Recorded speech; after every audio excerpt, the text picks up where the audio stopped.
I was the only one home one Saturday night. I was sound asleep in my bed when I woke up and heard Siri on my phone talking. I turned it off, figuring it was just a glitch, and went back to sleep. An hour later, Siri woke me up again. I was a little freaked out now. Siri was responding to a strange sentence. What that found for us? And Siri's response was, the answer is Thursday, July 4th, 1776. It was freaky as hell, but I still ended up dismissing it as a glitch. One more time, I woke up to Siri speaking. This time, the sentence that Siri was replying to was my full name. And her response was, here's the info for my name. At that point, I went to my parents' room, locked the door, and slept in there. I still have doubts of whether it was really just a glitch. I was home alone, playing computer games at like 2 a.m. when a knock came at my window. My head shot around to face the window, but there wasn't anyone there. It was winter, so I had my windows shut, and my room was on the first floor. I guess you can call me the unconfrontational gamer type, so all I did was just shut my blinds to let the pranksters know that I wasn't interested. Enough time passed where I was able to forget about the knocking and get back into my game, until another steady set of knocks came at the window. I was so uneasy now. Why were they doing this? Why couldn't they just leave me alone? But by the slim chance that they actually needed something, I lifted the blinds and pulled open my window just a crack. That was the biggest and most foolish mistake I'd ever made. 2 hands from the darkness outside grabbed the bottom of the window and pushed it all the way up. I started screaming, throwing nonstop punches at the hooded man dressed in all black trying to enter my room. I grabbed the lamp sitting on my desk and bashed him in the head with it. He fell back outside, giving me the chance to shut my window. I saw him run away off our property into the darkness. I have never had a more horrifying experience. I lived way out in the country, like the turn off the paved road kind of country. I heard something crash on the roof and then smash into our metal chimney. For the next hour or so, I could hear it banging from inside the chimney, which should have been impossible since we had covered it for the summer. Then the front door started rattling as if someone was pulling on it, trying to get inside. I peered through the peephole but couldn't see anything. I finally threw open the door, and then everything stopped and went quiet.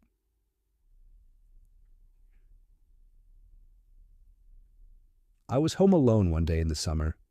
I was doing the usual watching of movies in the living room when I heard some shuffling noises coming from above me. Our living room ceiling is super high, so the attic is the only room above it.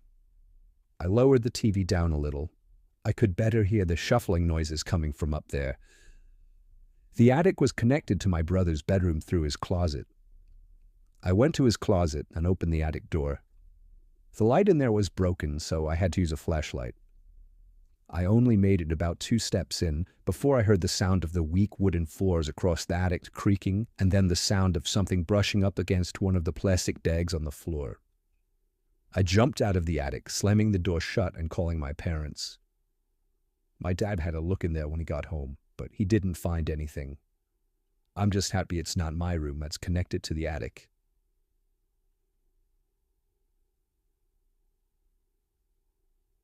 Me and my dog Layla were home alone. I had the music turned up loud in my room, and yet I was still able to hear Layla barking like crazy at something. As I was leaving my room and walking downstairs, I heard Layla stomping down the basement stairs, still barking. I followed her, turning the basement light on. She was in an attack stance, barking at the closed door to the boiler room. I knocked on the door, asking if anyone was in there.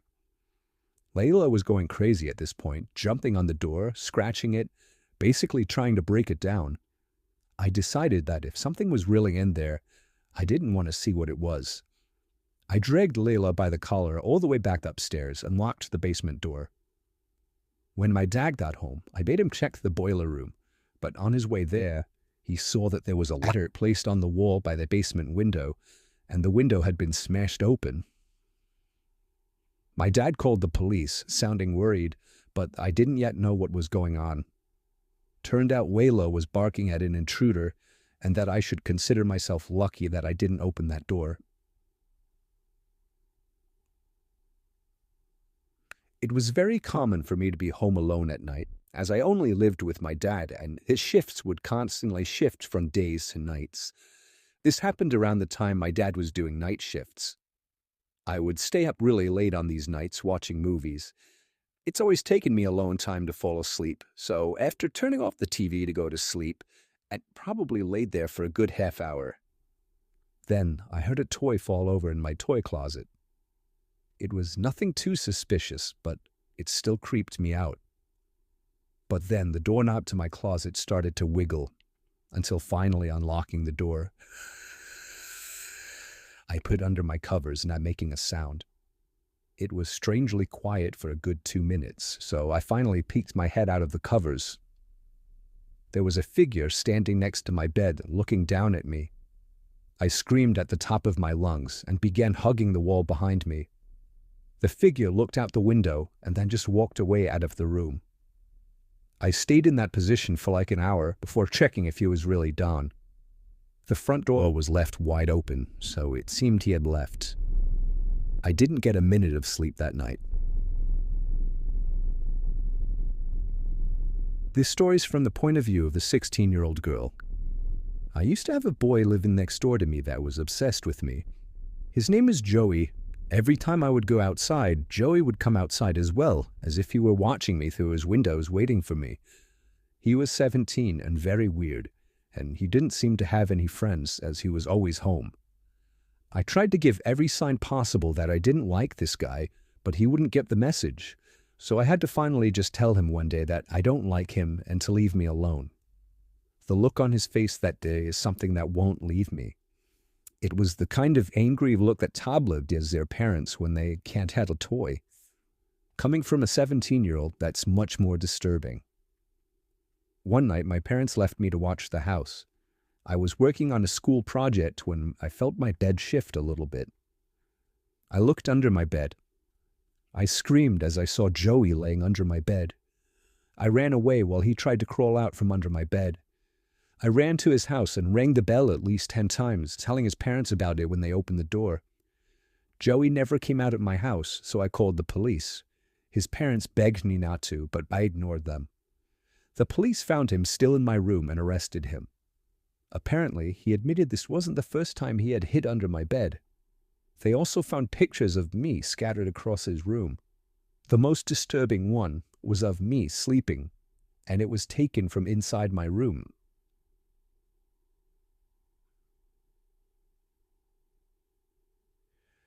I live in the country, and more often than not, I was home alone. We don't have any neighbors close by, so I would usually just sit in the yard and tan on sunny days. There was this one time that the sun was out strong and I was tanning in our yard when I saw somebody standing in the woods, watching me. I sat up in a position ready to get up and run. "Ha, do you need something?" I yelled. The guy walked out from the woods and over to me, telling me that he lives up the hill and was wondering if I could help him out with a broken water pump. I told him that I was about to head out and that I didn't have time.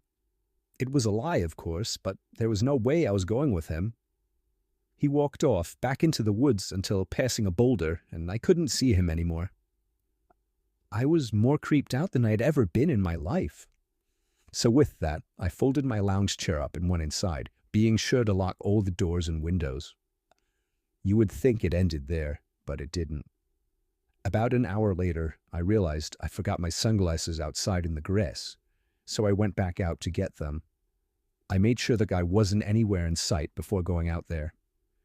It took me a little while to finally find my sunglasses, and as I feared, when I looked up, I saw the guy again. This time, though, he wasn't in the woods. He was kind of hiding behind our shed so that only half of his body was visible. I yelled that I was calling the cops and ran back inside to do just that. The cops came and took down my description of the guy. Fortunately, I've never seen him since.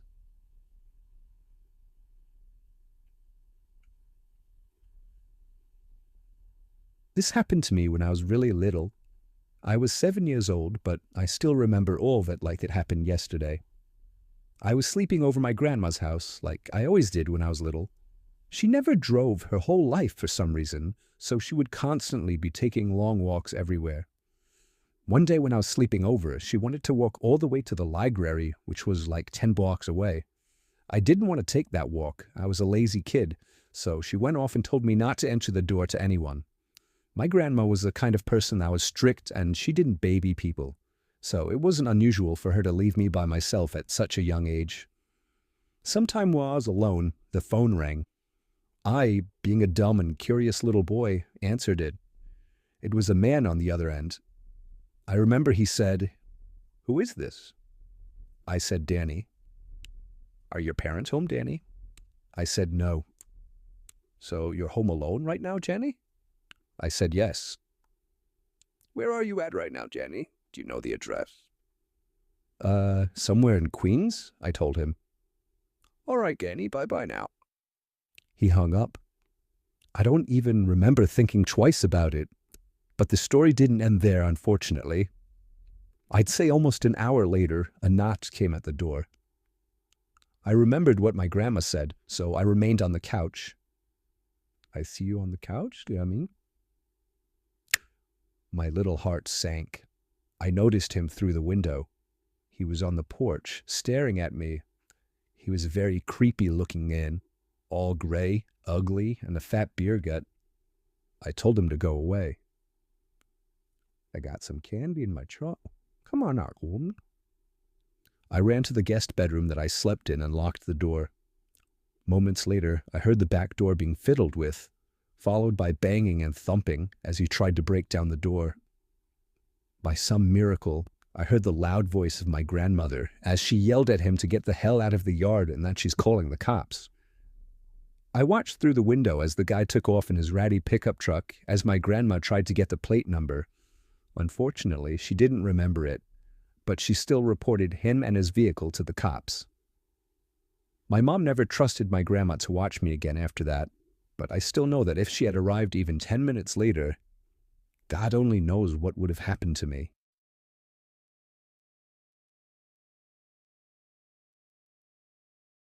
I recently moved out, and I already have a horror story to tell.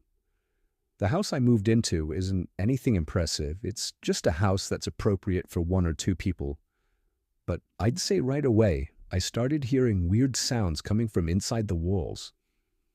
I first heard it in the kitchen, and then in the bathroom, but on night 3, I started hearing it in my bedroom.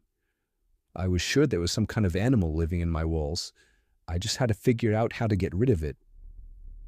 The next morning, I didn't even have enough milk to fill the bowl of cereal. I couldn't believe I hadn't realized I needed more milk. In fact, I seemed to be eating up all my food pretty fast. I woke up in the middle of that night to the sound of breathing. Not my breathing. It sounded just like the breathing of a person. I flipped the lamp on and it stopped. I chalked it up as my mind playing tricks on me after waking up. The next day was really hot, so I turned on the AC for the first time. I checked every single vent, and some of them weren't blowing any air, one of them being the vent right next to my bed. I peered through the vent with a flashlight. There wasn't even a duct behind the vent. It was just the inside of the wall.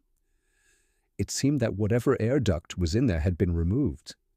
Unfortunately, I didn't look into the air conditioning system while buying the house, so I didn't know about this. That night, I had to sleep in the heat with no AC, so I was up pretty late, constantly rolling around and flipping the pillow over. Then I eventually started to hear the breathing again, but this time I was fully awake. I knew it was real this time. It was coming to my left. I looked to my left at the air vents. The sound was surely coming from them there. I grabbed the flashlight again and shined it in through the vent. I dropped it and screamed. There was someone's face peering through the cracks of the vents. The first thing I saw were their eyes, open wide and glowing. I screamed all the way down and out the house. I soon found out there was a crazy, dangerous homeless man living in my walls, and he had been eating my food ever since I moved in.